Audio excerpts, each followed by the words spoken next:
What are we talking about? You play to win the game. You don't play to just play. Come after me! I'm a man! I'm 40! Can't wait! Let's go!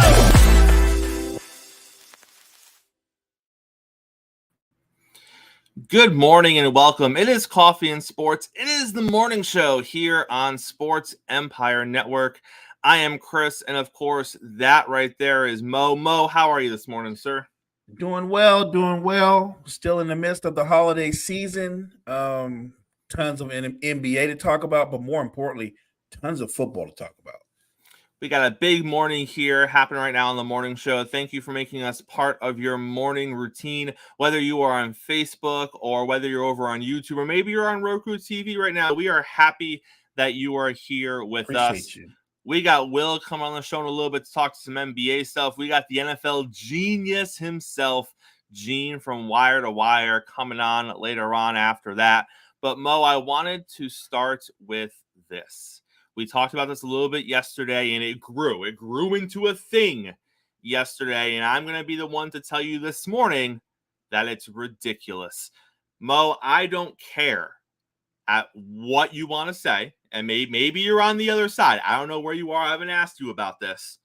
But as of this morning, if the NFL season ended Monday night, Lamar Jackson is not the MVP of the NFL. I don't care what argument you want to sit here and try to make for Lamar Jackson, aside from the fact, in my opinion, the only valid argument you were going to make for Lamar Jackson is he was the last quarterback who played a game that played okay. That's the only argument you're making for Lamar Jackson for me. He was the last quarterback you witnessed with two eyeballs that had a pretty decent game. And I think that's why he's getting all this attention for the MVP. But Mo, let's talk facts right now. If you look at Lamar Jackson's season this year, I'm just going to throw some facts at you. He's played in, how many games has he played? 15 games? He's played 15 games this season. In those 15 games, he's had 5 games where he hasn't even completed 60% of his passes. He's only had 5 games where he's thrown for 2 touchdowns or more out of 15. He's had 11 games where he hasn't passed for more than 237 yards. He currently only has 3,300 yards passing. The leader among quarterbacks has almost 4,300 yards passing. He's nowhere close to that. And I'm not saying passing yards is the stat. I'm just telling you where he lies against his peers. Well, Chris, what about rushing, right?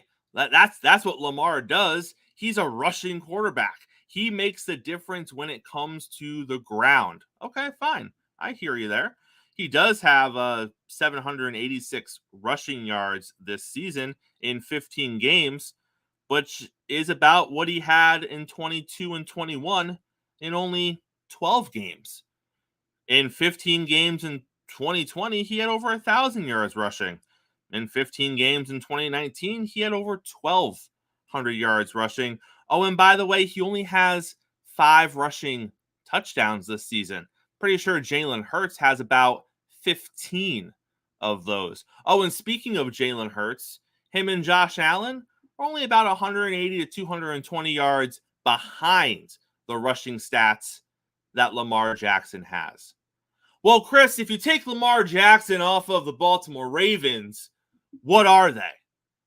Well, if you take Patrick Mahomes off of the Kansas City Chiefs, what are they?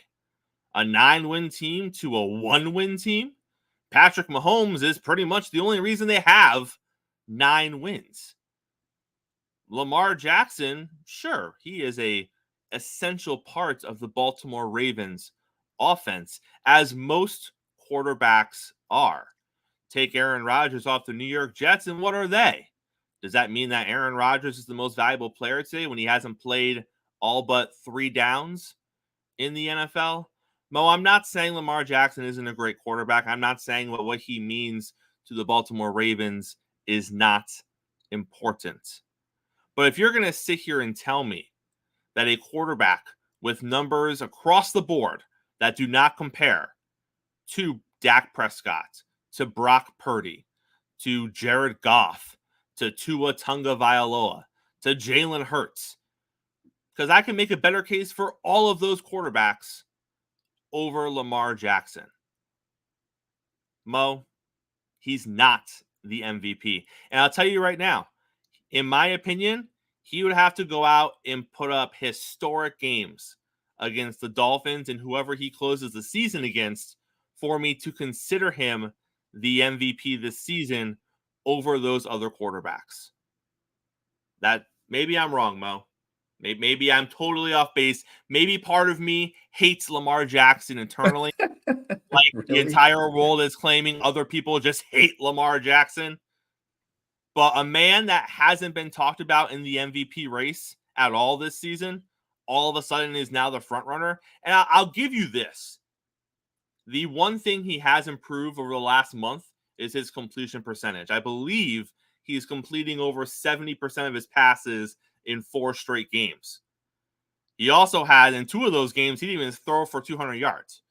So I don't understand where I'm okay putting him in the conversation for MVP, but all this talk that Lamar it's his to lose now. Lamar stole the MVP from the Bay. Calm down.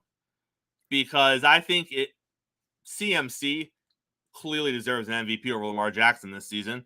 I would give Tyreek Hill an MVP over Lamar Jackson this season. If my final MVP candidates were Lamar Jackson, CMC, and Tyreek Hill, in my opinion, Lamar finishes third. That's where I think he falls based on what he has done this season. Mo, what say you? I say that if anything, this season has proven that this is a quarterback award. Dak Prescott was the favorite. And then the Cowboys took a slide. And now Dak Prescott is no longer the favorite. Then it became Brock Purdy. And obviously, after the game versus the Ravens, he's been knocked down a peg. Even though if you just wanted to look at numbers, you could say his numbers are better than Lamar Jackson's. This is where I stand on Lamar Jackson. I think that he should be a candidate for MVP. I don't think that – I'm not with Vegas. I believe they have him first. If he has an argument, a really strong argument, and I think it is a strong argument if you want to go there, it could be about winning. He is the quarterback of a team that is 12-3. And it's no question that they go as he goes. And no, he's not having a prolific touchdown passing season. I think his best season was his second year. He threw for like 36 touchdowns. But I think he's having a career year in passing yards. I don't think, and that's, we say that he's nowhere near 4,000. That's true, but 3,300 for him, I believe, is actually a career high. And so with a couple of games left, let's assume he's going to finish with about 3,500 yards passing, well over 800 yards rushing, maybe close to 900. So I think on balance, when you look at the fact that they are winning, that he has improved his passing percentage and he's made timely plays, he deserves to be a candidate for MVP. And I would say this, he does some plays now that when he was younger, he wouldn't do. Lamar was always trying to make the big play, and he would end up getting sacked and losing yards. I'm watching him now, and he'll take off and slide, and it's just a 4-yard gain. It doesn't blow your socks off, but it's a 4-yard gain versus an 8-yard loss, and he goes to the ground real quick. And to me, that's a sign of maturity. To me, that's a sign of knowing the game a little bit better than he did when he was younger. So I don't have him as a runaway like Vegas does. I actually think that CMC is right there. I think Purdy is still right there. I don't think the season's over yet. But for him to leapfrog so many and to be the favorite, I just think it's further proof that it is a quarterback award. And after the 2 guys that were ahead of him got shot down to some degree, they elevated Lamar. And like I said, to me, his biggest case is we're 12-3. And look, they may very well, when it's all said and done, they might be 14-3. That's how well they've played. I take nothing away from the game they played the other day. They were the better football team. They were. And Lamar was the better quarterback that game. I don't think he's had a spectacular season, which is why I pull back from saying he should be the front runner. But I do think he deserves some consideration. Well, to your point, his 2019 season, you're right. 33-57 is where he's at passing yards right now. That is a career high for him with 2 games to go. In 2019, his MVP season, he finished the year with 31-27 passing. He also had over 1,200 yards rushing that season, 36 passing touchdowns in 2019. He's currently sitting at 19. His touchdown percentage in 2019 was 9%. Fantastic number right there. It's at 4.4 right now. 6 picks in 2019. He already has 7 this year. I know we don't compare past MVP seasons of winners to what they're currently doing, but if you're just trying to understand, are his numbers comparable to what they were when he won it in 2019? My answer really is no. I mean, yes, he's going to finish probably with about, I would say, 600 to 700 yards more passing, which is nice, but he's going to be nowhere near his touchdown outputage from that 2019 season. So we'll see. I'm not going to sit here and beat Lamar Jackson to death and rile up the Baltimore fan base any more than they're already riled up. They're already riled. Apparently, no one knew the Baltimore Ravens even played football in the National Football League until this week. That's the kind of disrespect they were getting across the NFL. So I don't want to give them anything more to yell about because they've been all fired up the past few days. But what we're going to do now. They won the game. They won the game. Right? Yeah. They won the game. And look, just for the record, had the game been played in Baltimore, I would have expected that the Ravens would have been favored. Right. It was played in San Francisco's house. They had been playing well. They were favored. You guys came in there, Pert walked them. Great job. You won. But I didn't come into the game thinking Baltimore wasn't a good football team. I already knew they were a good football team.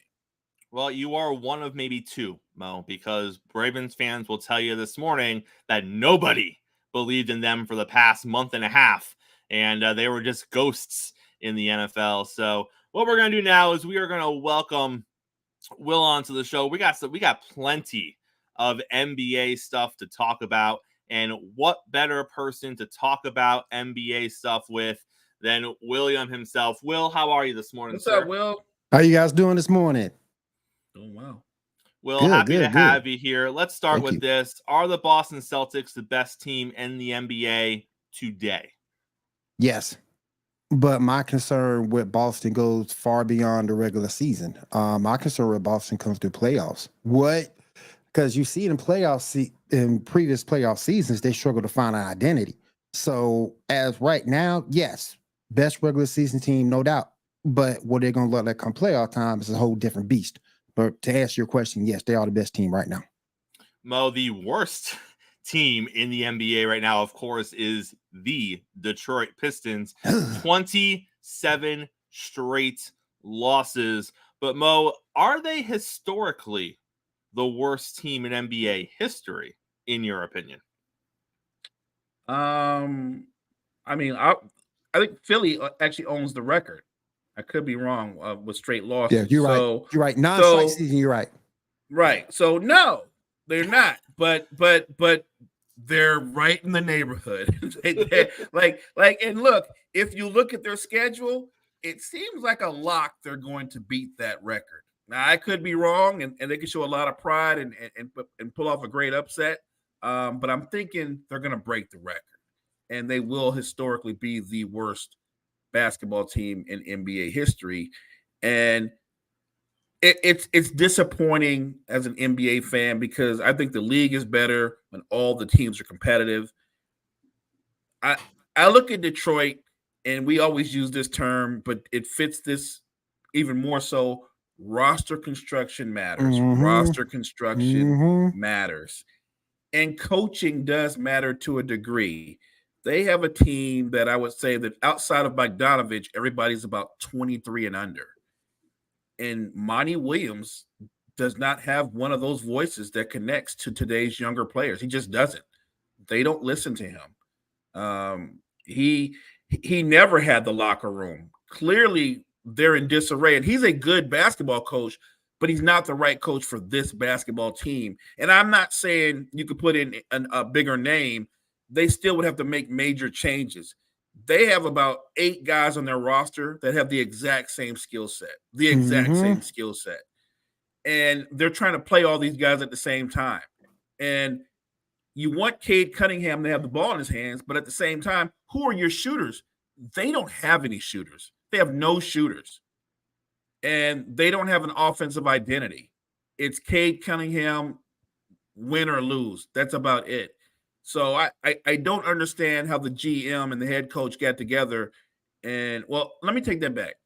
Monty Williams just got there. It is not Monty Williams's. He did not. These aren't his guys, right? Let's put it that way. He wanted that job, but the guys were already in place. So I'm just going to say, like I said, roster construction matters, and they did a poor job of putting this roster together. Troy Weaver, I need you to do better. I need you to do better, sir. I need you to do better with this ball club. They're too young. They got too much talent. Get your roster construction straight so this team could go out and be a success. I feel sorry for the fans in Detroit with this basketball team. I really do. I have for years. Just feel sorry for them. They deserve so much better than this. At least they get the Lions. That's true. If you're a Detroit fan, how do you fix it?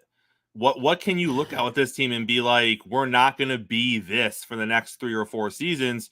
Or are they going to be this for the next 3 or 4 seasons? It's going to be hard because what free agent that you know of will want to go to that situation? That's number one. Number two, you can draft, but so far your front office has proven they can't do that.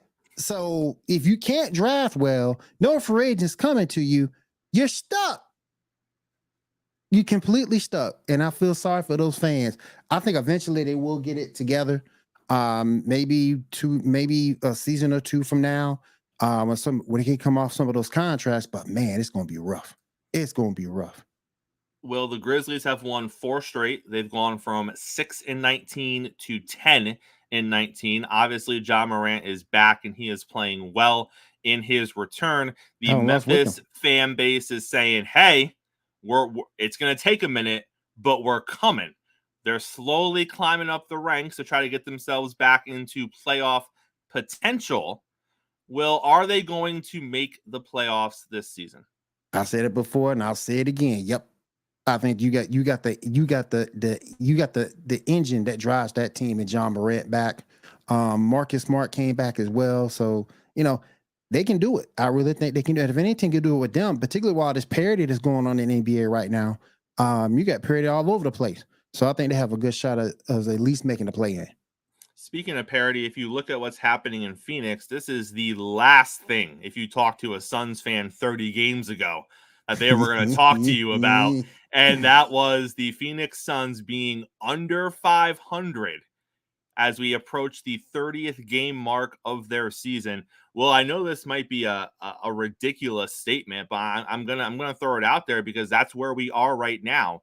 Is there a world where the Phoenix Suns finish worse than 10th in the West? They are currently 11th. Ooh, possibly. They need Bradley Beal to come back healthy. He's been out for a minute. And that whole team is just in disarray, both chemistry wise. They're just in disarray. If they can get it together and get Bradley Beal back, they might be able to make a push, but there's a good shot that they don't make the playoffs. And there's some dissension going on in Phoenix right now. And again, just like I said earlier about Detroit, those fans deserve better than what's going on right now. And granted, this is an experiment. You sort of kind of changed your chemistry around a little bit, but still, you should be performing better than what you are. So, yeah, I think there's a good shot they don't make the playoffs. They're a bad basketball team. Yeah. Is there a move to make, Will? If you're a Phoenix fan, are you looking for a move, or is what you have, and they need to figure it out? I think you have what you have, and you got to figure it out. Because I don't see what moving piece of what contract you can move off of to make that big, huge leap. You would have get to move one back of the into bigger contention. names. You got to move one of the It's bigger that simple. names. The Yeah. only move they have, if they were going to make a move, is you would have to move a bigger name. You would have to move a Yep. Durant, or you would have to move. You can't move Bill because he stays injured. Nobody's touching him. Yep. But you'd have to move Durant or Booker, and I don't think that's out of the realm of impossibilities. Look, Kevin Let me Durant's ask you a already question. he's already whining. He's not happy. But I'm looking at him and I'm thinking, bro, this is your fourth team. Let me At ask you some a point, question, though. you got to stop and play. You're 35. Let me ask you a question, though. Being that you just said that he 35, well, somebody want to, what could you get for a 35-year-old off injured Kevin Durant? Not as much as you would have gotten 3 years ago. It's, even though he's still playing at a high level, I feel safe in saying this. You're not going to get ganked. You're not going to get the 4 picks Rudy Gobert special. That won't happen. Even though he's clearly still better than Rudy Gobert, he's 35 and he's declining. Yep. He's not as unguardable as he once was. Yep. And so you can see it when you watch them play. It's again, I could harp on roster construction over and over again. They went for a cheap fix by getting rid of Chris Paul and bringing in Kevin. When they got Durant and he played with Paul, and he realized that wasn't going to work because Chris Paul's even older. And they thought we'll spice things up. We'll move Chris Paul. We'll move 8. We'll bring in Bill and create another big 3. That I didn't like that as soon as they did that. One, I've never been a big Bradley Beal guy, but you could make in this NBA, if you have 2 superstars, that's plenty. What you need is to build your roster out around the 2 superstars. Right. They went the other route. They went top heavy. Let's have 3 superstars and a bunch of minimum NBA minimum guys on the roster. And when you go that route, you got a thin roster. They have guys that you couldn't recognize in a lineup. Like the only guy that I know who Grayson Allen is. Grayson Allen is a capable veteran rotation player, but the rest of those guys, I don't know who they are, and they don't play well. They're G League guys, and they're getting starter minutes, and that's the problem. Even when Bill comes back, this is not going to be a good basketball team. Nope. It's weird because Frank Vogel, a defensive coach, and you put him with a team with no defenders. Nobody plays defense. Hey, who's your legit point guard on that team? They don't have one. They don't have another one. Problem. Don't Even have though one. Booker has the ability to facilitate, they need a real point guard to put everybody in their positions and then get them into their spots.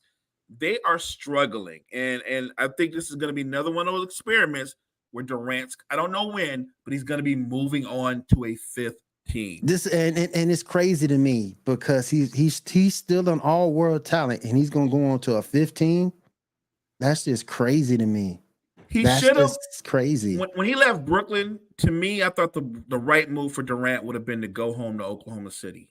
It would have been the right move. Granted, he would have gone to a team where it would have been Shea's team, but hear me out. If he goes to that team and it's Shea's team, though, that team is immediately a contender. Not just a playoff contender, but a contender. And maybe the adjustment for him would have been simple. He wouldn't have been the guy. Shea's the guy. And now you're the sidekick, but you're 35. That should work out. You should be the sidekick at this. You should be the sidekick at this age. Perfectly right. But ego is a real thing, and there's no way Kevin Durant was going to go somewhere and they go like, well, this is Shea's team.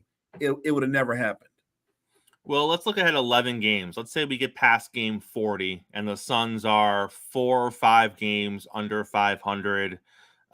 Beal is still looking like the injured Beal that we've seen him at all this season. And KD is making more noise than he's making now. An article came out earlier this week that KD is putting pressure on the Phoenix front office. Not sure what he thinks they're going to do for him. Like you said, Will, they did what they can do. They got him everything that they're probably going to get him. The only other thing they can get him is a trade out. But if we come to that point, 11 games down the road, they're 4 or 5 games under 500. He's continuing to make noise. If you're Phoenix, do you just say, let's move him and we'll figure it out? Because at that point, if you're 40 games in and you're 4 or 5 games under 500 in the West, it's not happening, right? So do you just cut ties with Durant and get the best deal you can get and move forward? Do you ride it out until the end? What do you do, Will? You've seen it this year that a change in locker room can make such a huge improvement in a basketball team, i.e. my Chicago Bulls with Zach LaVine sitting on the bench. Like, I was hoping that would happen. And Kobe White taking over. I think if you're in that situation, get what you can get for him. I don't know what would match up with that contract, but yeah, I will go ahead and move him, because that attitude adjustment in the locker room can mean some wins on the court. So yeah, I'll move him, get a healthy build back with Booker, and work it from there. Will, where does DeJounte Williams end up this season? He's got 3 or 4 teams attached to him right now. Something came out yesterday about the Lakers and maybe Reeves being involved in a DeJounte deal. Murray. I'm sorry, Murray, not Williams. My bad. We ain't going for no Lakers. Right. Hell no. Where does Murray end up? Not the Lakers? First of all, the Lakers don't have anything that would entice Atlanta to move them. I mean, what? Austin Reeves? They actually want him. Talk to Lakers fans. Atlanta actually wants him. Here's the thing, Will. I wouldn't do that. DeJounte Murray's the better basketball player. I don't think there's no denying that. No. But he's not a better fit for the Lakers than Reeves is, which is why the Lakers are not going to give up Austin Reeves. And I said this last night on the N1 show. I'll say it again because it's just a fact. If you're a point guard and you go play with LeBron James, you are no longer a point guard. It hampers your game. If you have not seen the Russell Westbrook experiment, it will hamper your game. LeBron James has never played with a point guard, but that point guard got to play point guard again. Nope. Every team LeBron James is on, he's ball dominant. He is the point guard. If you get DeJounte Murray will be spotting up in the corner, waiting to catch and shoot, which is not his strength. Not his game. And then they will kill DeJounte Murray because the Lakers will not play well. That's not a good fit. That's not a good fit. Hear me out on this one, because I know I'm going to get some pushback on this, but I think the Knicks would be a good spot. I think the Knicks would be a good spot. I think the Knicks would be a good spot for one. What would they give up? I really do. Well, I don't know. Is this the point? Is this the point? If they had a choice, you give up Julius Randle. You give up Julius Randle if you have a choice. You give up Julius Randle if you have a choice.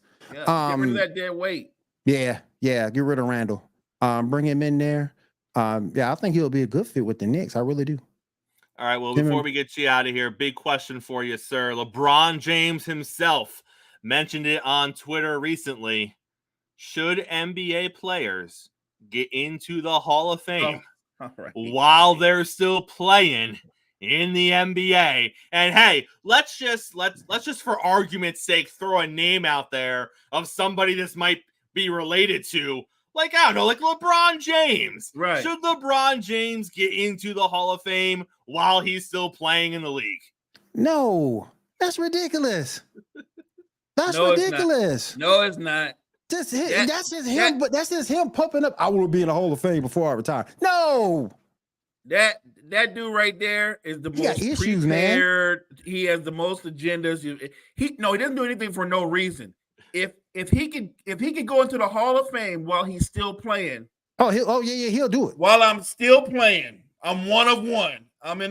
That's exactly why he didn't bring it up for the rest of the league, for the rest of the players. He brought that up for himself. No.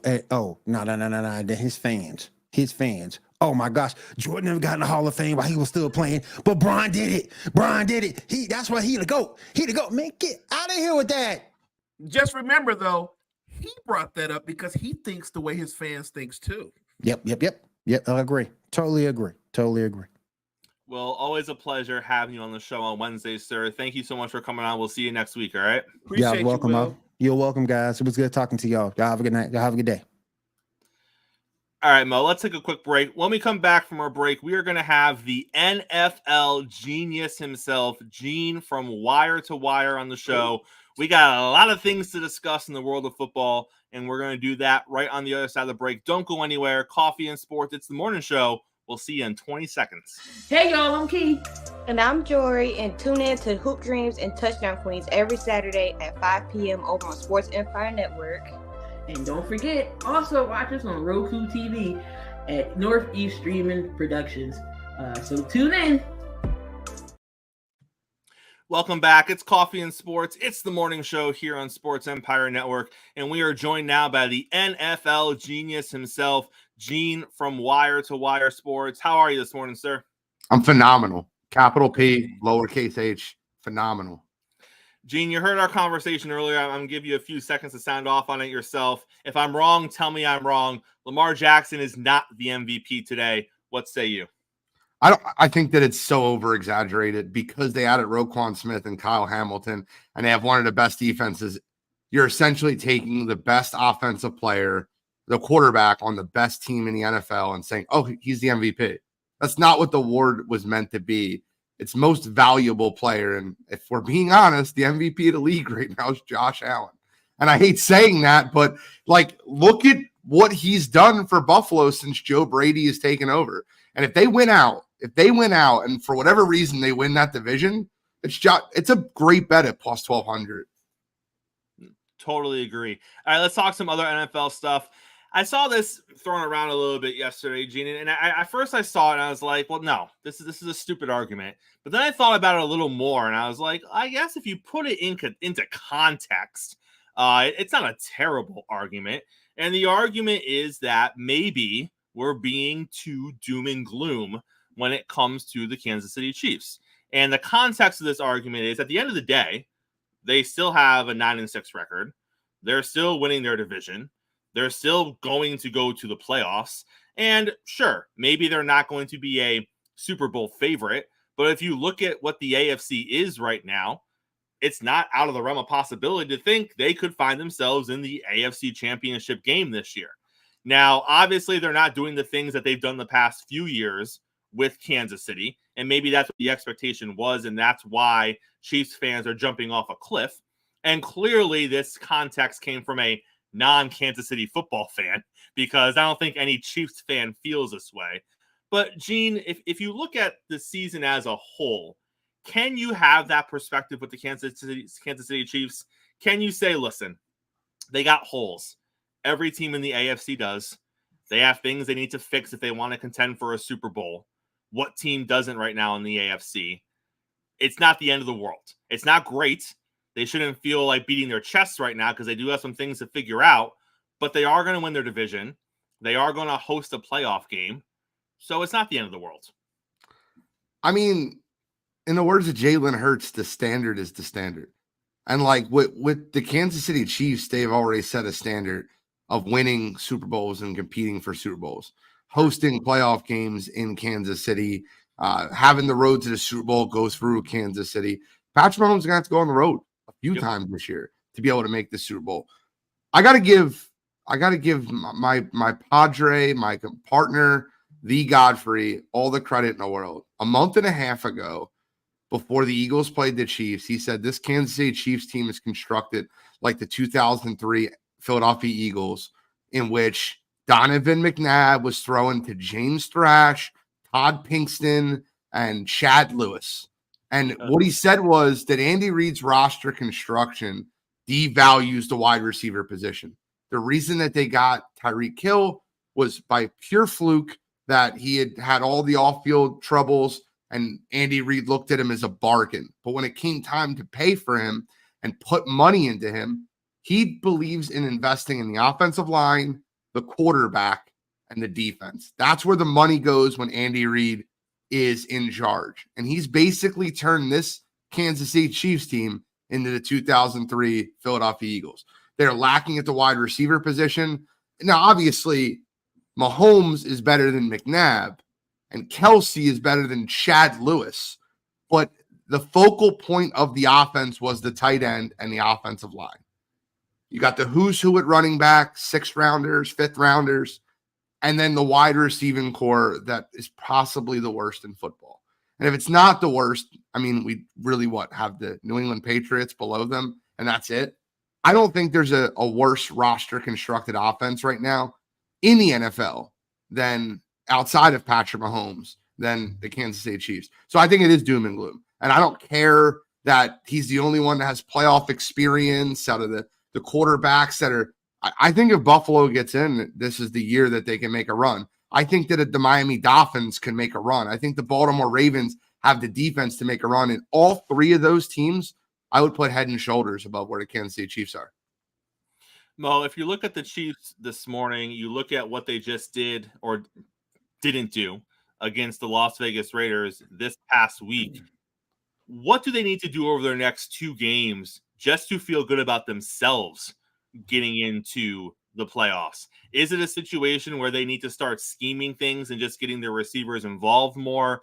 Is it a situation where, we might take a loss over the next couple of games just because we're trying out new stuff? Because if the team that you saw against the Raiders had to play a playoff game on Sunday, you can't feel good about that if you're the Kansas City Chiefs. So, Mo, what do you think they can do in the next 2 games to prepare themselves for a playoff game 3 weeks from now? I think they need to get back to their running game. They don't have an overpowering running game, but it can be effective. Their O-line, those tackles struggle in pass protection, but they're actually pretty good at run blocking. And I will say this might sound crazy because of the receiving struggles. Maybe rest Travis Kelce for a game or 2. I look at Travis Kelce and, yeah, I think age is creeping in, but I also think he's a beaten down player. I think Travis Kelce, he could use an extra week of rest right now. Like when you see him moving and weaving in and out of on the outsides and running his routes, he's laboring. So I don't know if he's injured, but he's moving like he's injured. And I just think that with him being your key weapon to Patrick Mahomes and your record going to be what it's going to be, more or less, giving him time off to get as close to 100% as possible, that can't be a bad thing. Clinch the division this week. Clinch the division this week, and you have that week to give him. You can clinch the division this week. Yep.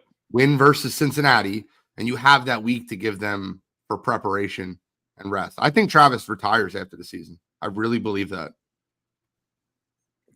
When you say that, Gene, are you saying because he's just done playing altogether, or that he thinks it's just time physically for him to retire? I think it's both. I think he's ready to take the next step in his life. I think, obviously his relationship with Taylor Swift, that's not what I'm referring to. I think he'll be on reality TV, his podcast. He has money. I think he looks at the Gronk way of doing things and said, okay, well, Gronk retired. He's on Fox. He's on different shows. He's got his health, and he retired at a reasonable age. What else does Travis Kelce have to prove? And if he stays in the league and breaks down more and more, is that really the way he wants to finish his career? I think Travis retires at the end of this year. I really believe that. If you look at Travis, everything he has going on outside of the world of football, and I'm not even talking about his relationship with Taylor Swift.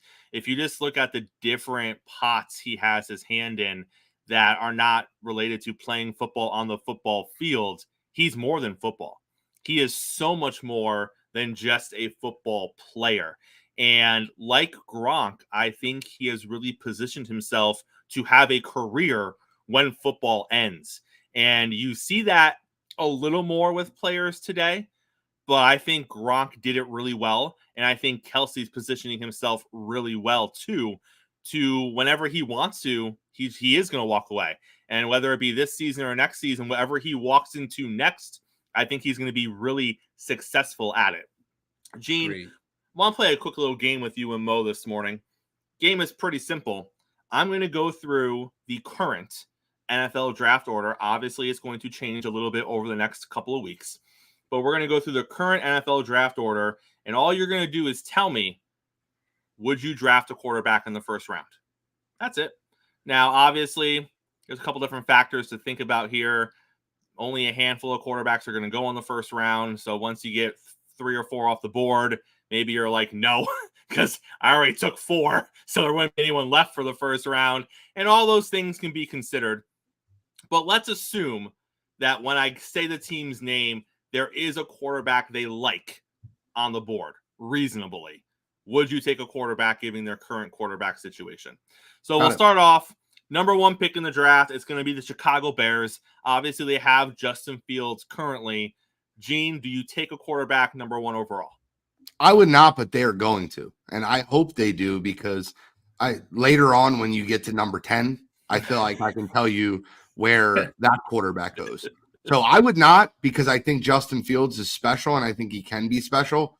And I think he can be an elite quarterback in the NFL. But the answer is they're going to. You taking a quarterback, Mo?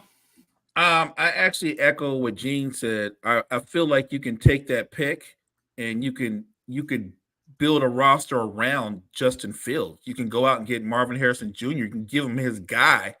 That's what I would do. I think that Justin Fields has shown me more than enough that he can be the guy. Just it's a matter of who you put around him and who's his head coach. Number 2, Gene, is the Arizona Cardinals. The answer is no. They're not going to draft a quarterback. They just paid Kyler Murray $240 million of guaranteed money. The answer should be no. You should give K1 another year with the current head coach and see what they have next year.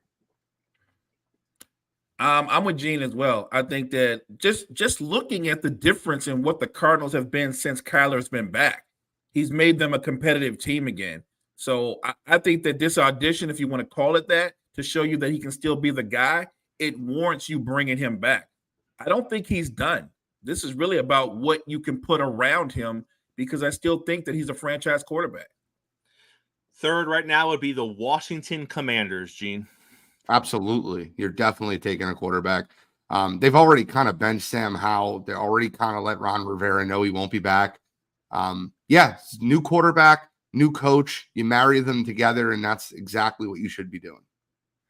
Chris, you and I talked about this. Sam Howell has disappointed us brutally. Yeah, he has. He has killed me. Look, he's a good quarterback, but he's not going to be their starting quarterback. So, yes, I do think you go out and get a quarterback. Number 4, as of today, is New England Patriots. Gene, Bailey Zappi. He's zappifying us these last 2 games. Bill Belichick won't be back. New coach, new quarterback.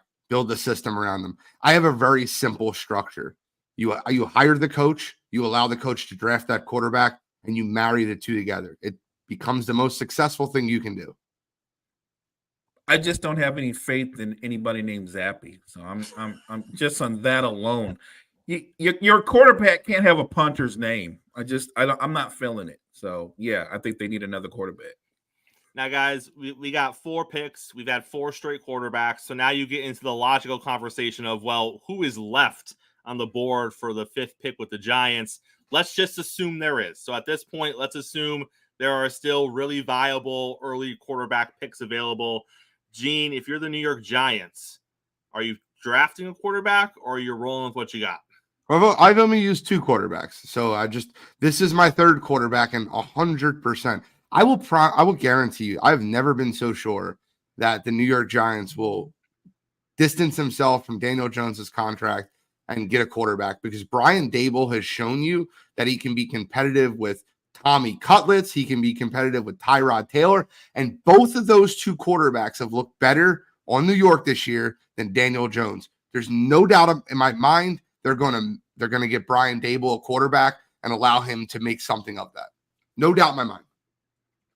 So before this season, we talked about what we thought Daniel Jones was going to be. And I know he got injured, but before the injury, he was everything I thought he would be. They paid him that money. That's on them. I think that Daboll is a hell of a football coach. And I actually think that Tyrod Taylor should go into next season as the default starter, and maybe Tommy Cutlets as his backup. I think they distanced themselves from Daniel Jones as well. Look, you make bad choices sometime. As a franchise, giving him that money was a bad decision. Move on from it. Gene, number 6 are the Chargers. We're going to assume that Herbert is their quarterback of the future. Let's move on to number 7. Is Will Levis the future quarterback of the Tennessee Titans? Well, you're not drafting one. You're at least going to give him a season to see if he is. You drafted him with the 1st pick of the 2nd round this past year. You're going to give Will Levis a season to be the starter. And he's shown you flashes that he obviously has the arm talent, and any offense coordinator can fall in love with that. So I think Tennessee's starter next year is Will Levis. I don't think there's much of a doubt there. I think Levis is the guy as well. This is really about what they're going to do in the draft to put people around him, shore up that offensive line. I think they have bigger decisions to make in the backfield. I think that Derrick Henry is nearing the end of his career. And I think they have to make those kind of tough decisions going forward. But Levis is definitely going to be their quarterback. Gene, you said if you were the Bears, you would not draft a quarterback at the first pick. You think they're going to, which means when they get to pick number 8, which is currently their next pick, what are they doing with Justin Fields if they draft a quarterback? So I am almost sure, and I don't know how, I just feel it. It's in the gut. Justin Fields will be an Atlanta Falcon next year. Atlanta's too good to draft one of the top tier quarterbacks. They've basically openly told you they need a quarterback. Chicago is going to draft a quarterback, and they basically told you they're trying to move on from their quarterback. It's a marriage made in heaven. You have skill position players out the wazoo. He'll be playing on carpet, which is perfect for him. It is, it's too good of a marriage. You can fire the head coach in Arthur Smith, hire a coach to pair with Justin Fields and build a franchise. I mean this, and I said this and I clipped this. I think if the Chicago Bears trade Justin Fields to the Atlanta Falcons, the Atlanta Falcons could be not only a Super Bowl contender, but a favorite within 2 years. They have so much talent around them. Drake London, you have Bijan Robinson, Kyle Pitts. Their defense has been much better. And NFC South stinks. Like, you're essentially winning the NFC South walking in. Well, let's not forget, if they can put together a coaching staff who can actually utilize the weapons that they have, because Pitts has been criminally underutilized his entire career in Atlanta. There's been games this season where you wonder if Bijan Robinson is actually on that team, because he's getting out-carried by 10-plus carries and 10-plus touches by Algier or whatever his backup's name is. Yeah. So if you put together a coach and an offensive coordinator who can actually use the ingredients they have, and they're not using second and third string guys in starter roles, who knows what that offense could look like. And you still have, like you said, guys like Drake London there. Mo, Chicago Bears trading Justin Fields to the Atlanta Falcons. Are you on board? I'm on board. We talked about this a long time ago. If he ever went there, he would light up Atlanta the way Michael Vick lighted up Atlanta, maybe even more so, because I think that he can do some things that Michael Vick couldn't do. So I think if he went to Atlanta, that becomes his division. I think he dominates that division for the next few years with the talent that's already in place in Atlanta. Like, it's funny, Chicago would get their man, but Atlanta would get their man, and they would have immediate dividends, I think, once they got him. All right, looking down our list a little bit, at number 9 would be the New York Jets, Gene. Obviously, Aaron Rodgers and the Jets are saying the right things. It looks like he's going to come back for one more year. Do you draft the contingency plan or the future plan if you're the New York Jets in this draft, if the option is there? No, you draft an offensive lineman to keep your 40-year-old quarterback upright. Like, there's no doubt about it in my mind. The entire offseason for the New York Jets needs to be about offensive line, and offensive line. You shouldn't be addressing another position. I draft 5 of them. I don't care. The only goal for the Jets this next season is to protect Aaron Rodgers and see what you can get. Chris, you and I have talked about this. Gene has talked about this constantly. Their whole offseason has got to be Aaron Rodgers getting 100% healthy and shoring up the offensive line. That we've been saying that for the longest. You shore up the offensive line and you have a healthy Aaron Rodgers, you're going to be fine. Trust me. With Aaron Rodgers behind a good offensive line, you're going to be a threat to go to the Super Bowl. Last one I got for you, Gene. Currently, they're set to draft at 11, the New Orleans Saints. I mean, they should. I don't know. So here's the thing, right? There's going to be a lot of moving pieces. Like, so for instance, Arizona should move back in the draft. They shouldn't draft Marvin Harrison Jr. at 2. They should get assets to move back. There should be teams that are in the top 5 that should be moving back if they're not drafting a quarterback. The Chargers should be moving back. If you're the New Orleans Saints, you fire Dennis Allen and you marry the coach with the quarterback. And by the way, you know the perfect quarterback to walk into New Orleans, and he's going to be the 4th quarterback probably taken off the board. He won the Heisman Trophy. Why not put Jaden Daniels, who is in LSU now, as the quarterback of New Orleans?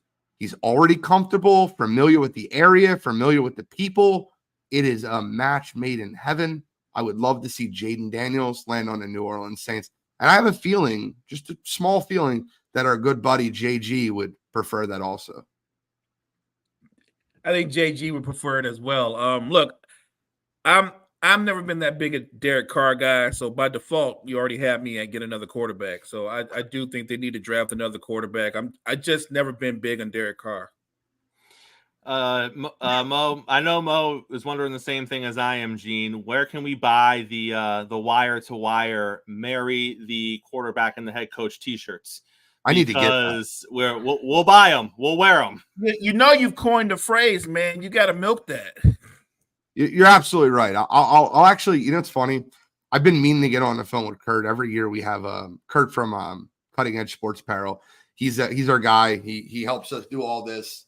But I've been meaning to get on the phone with him. We normally get like a rebrand or refresher with a new year every year.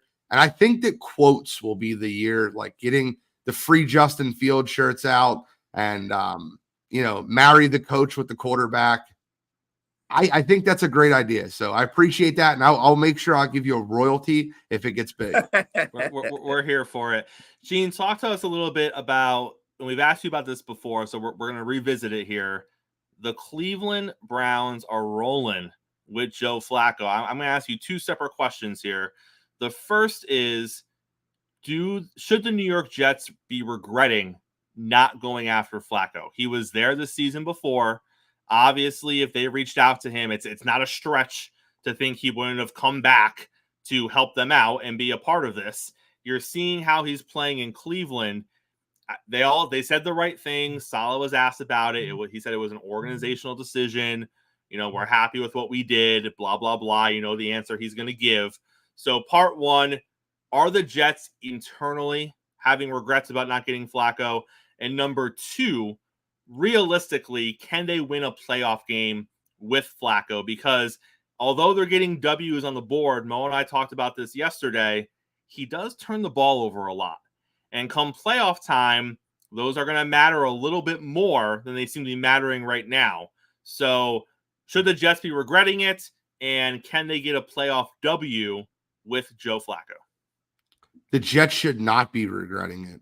It would have been a terrible move to bring in Joe Flacco. They have the difference between Cleveland and the Jets is the fourth best offensive line versus the 30th. You think Joe Flacco, who's the least mobile quarterback in all of football, would have been able to survive behind that Jets offensive line? No way. I think that would have been a terrible move. I think the move for them would to bring in a quarterback that was mobile, that was elusive, that they could use their legs. That's not Joe Flacco. They didn't do either. Now, as far as winning a playoff game, Cleveland can finish as the 5. And what does the 5 mean? It means that you travel to Jacksonville, probably, maybe the Texans, maybe the Colts. But you're going to play the winner of the AFC South. Could they win that football game? Sure, they could. I don't think they can really go anywhere. I don't think they will win that football game. I think a home playoff game at Jacksonville or at Houston or even at Indianapolis, I think they lose that. But could they? Sure. And you got to give Kevin Stefanski all the roses in the world. He's not talked about enough for coach of the year. He should be the coach of the year. You lost Nick Chubb, Deshaun Watson. You're on your 4th quarterback. They lost their starting right tackle, their backup right tackle, their starting left tackle. Like, there's no way that team should be this competitive. Yet here they are, 10 wins. They're a very good football team outside the quarterback. Gene, should Cleveland be having any conversation right now about the future of Deshaun Watson as their starting quarterback? I've seen it pop up. I think people are kind of trapped in the moment, if you will. Let's not forget Joe Flacco is almost 40 years old, but it's not unfair to say the quarterback play has looked different since Watson went out. So I think the conversation pivots more around what is Deshaun Watson as opposed to what can Joe Flacco do for you. But when the season's all said and done and they're preparing for next year, regardless of how this thing ends, are they going to look at Deshaun Watson and wonder if he is the guy? I mean, internally, if you're asking if they're having buyer's remorse, the answer is yes. They're going to have buyer's remorse. But what can they do about it? Absolutely nothing. They fully guaranteed that contract. It's untradeable. I don't know anyone that would trade. They already gave up massive amounts of assets, and they don't have a contingency plan. So what can they do about it? Nothing. So they're going to tell the whole world, no, we're good. Deshaun Watson's good. He's our guy. We're going to have another off season. We're going to get him healthy. We were 5-2 with him, and you're going to hear all that jazz. But internally, if you're asking if they're having buyer's remorse, the answer is absolutely yes. Gentlemen, before we get out of here today, we got two pop culture related things happening in the world of football that I wanted to throw at both of you. Let's start with this. Coastal Carolina. We don't hear about them a lot, but they're in the news this week because their head football coach, Tim Beck, took a photograph on the beach with the dance team. He was in his bathing suit with his shirt off. He's a wild They were boy. in team-colored bikinis. And apparently, Gene, it is an issue. The school has removed the photo from social media, even though they're the ones who put it up initially. Everyone is asking what kind of role model the head coach is being for taking such a picture. Let me remind you, it was just him in his bathing suit on the beach. The girls were lined up. The mascot was there. That's all it was. But Gene, there's outrage over this. What do you make of it? It's hilarious. It just shows you how everything gets blown up and put into